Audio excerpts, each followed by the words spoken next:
aduh ya Allah, gini banget ya hidup nggak ada suami, padahal suami tuh bener-bener disanding ada di samping kita gitu. Tetapi karena dia sakit, tidak bisa ngebantu kita seperti biasanya, saya merasa sangat kehilangan. Itu yang namanya saling tergantung, itu namanya keluarga yang sehat. Ketika anak sakit, terus kemudian dia tidak bisa seaktif biasanya, kemudian kita merasa kehilangan. Aduh, kok gini banget. Jadi walaupun dia ada di samping kita nih, tapi ketika dia tidak seperti biasanya, kita merasa ada sesuatu yang kurang di diri kita.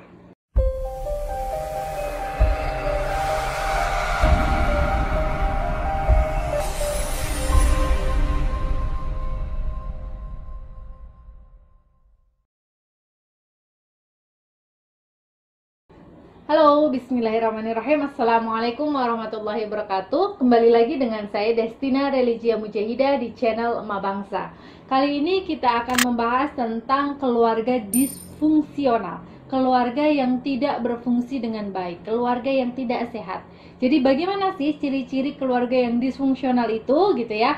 Yang pertama, keluarga yang disfungsional itu pola komunikasinya itu patologis. Yang seperti apa sih? Yang pertama, komunikasinya diam dan menghindari kontak mata. Jadi ketika kita itu misalkan males ketemu sama salah satu anggota keluarga kita berusaha untuk menghindari dia, kita tidak mau kontak mata sama dia. Oke, mungkin ini adalah salah satu awal mula keluarga itu tidak sehat, keluarga patologis dan keluarga disfungsional. Kemudian yang kedua adalah mistifikasi. Maksudnya apa sih? Mengatasi konflik dengan pertentangan melalui kebingungan, ketidakjelasan, dan menutupi apapun yang terjadi di antara anggota keluarga.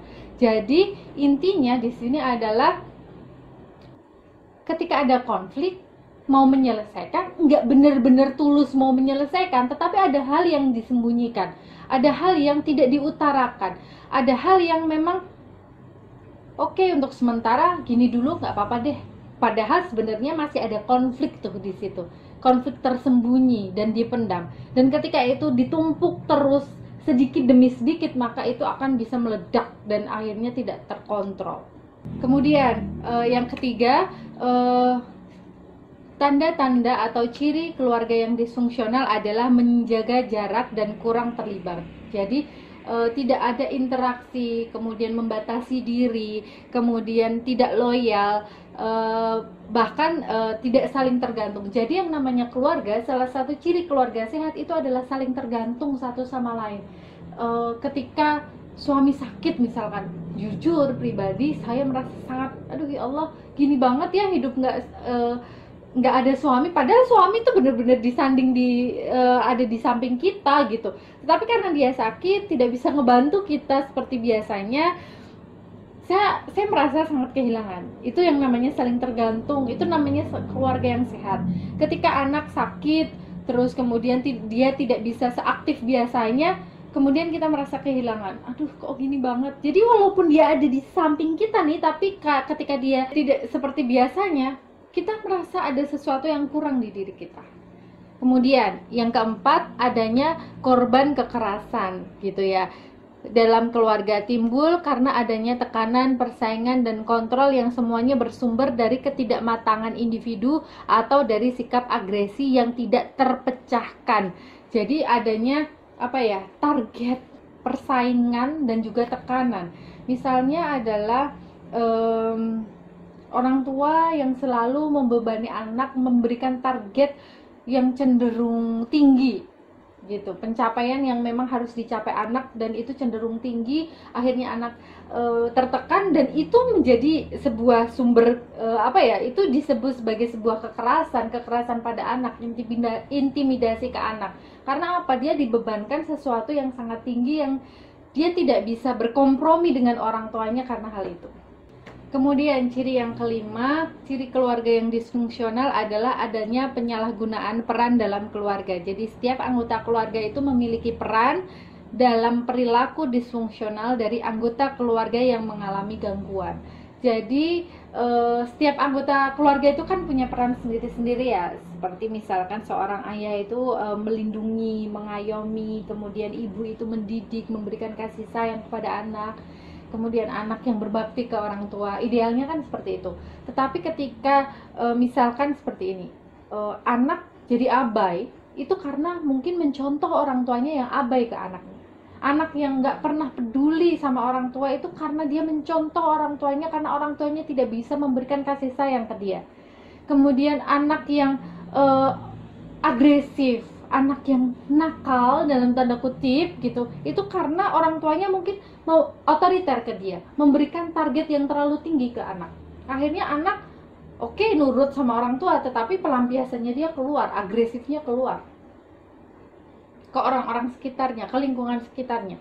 Kemudian contoh yang lain adalah anak pertama yang dewasa lebih cepat dan mengayomi adik-adiknya. Karena apa? Misalkan karena orang tuanya itu tidak bisa menjadi sosok panutan untuk anak-anaknya. Gitu. Jadi ketika satu anggota keluarga itu mengalami gangguan, maka peran dalam keluarganya itu akan disfungsional satu sama lain. Jadi itu kayak bola pingpong gitu. Kemudian yang keenam, ciri keluarga yang disfungsional itu adalah adanya mitos yang menetap pada keluarga. Adanya mitos-mitos, misalkan anak laki-laki itu cenderung lebih cerdas daripada anak perempuan. Anak perempuan itu relatif menggunakan emosinya dalam bersikap dan berpikir misalkan.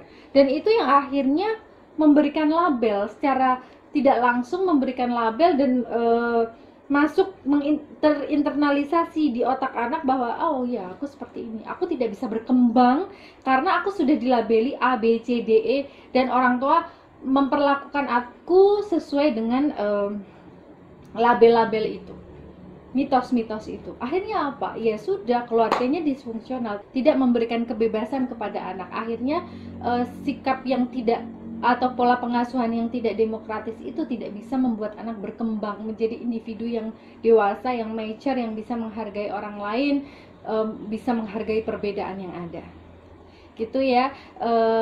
Itu adalah 6 ciri keluarga yang disfungsional, dan next video kita akan membahas tentang bagaimana menyikapi keluarga yang tidak sehat itu. Oke? Cukup sekian. Jika teman-teman suka dengan video ini, boleh like, subscribe, dan share ke teman-teman semuanya. Dan jangan lupa follow Instagram saya, religia.mujahidah, untuk dapat info-info lain seputar keluarga, parenting, dan juga tentang mata kuliah. Assalamualaikum warahmatullahi wabarakatuh.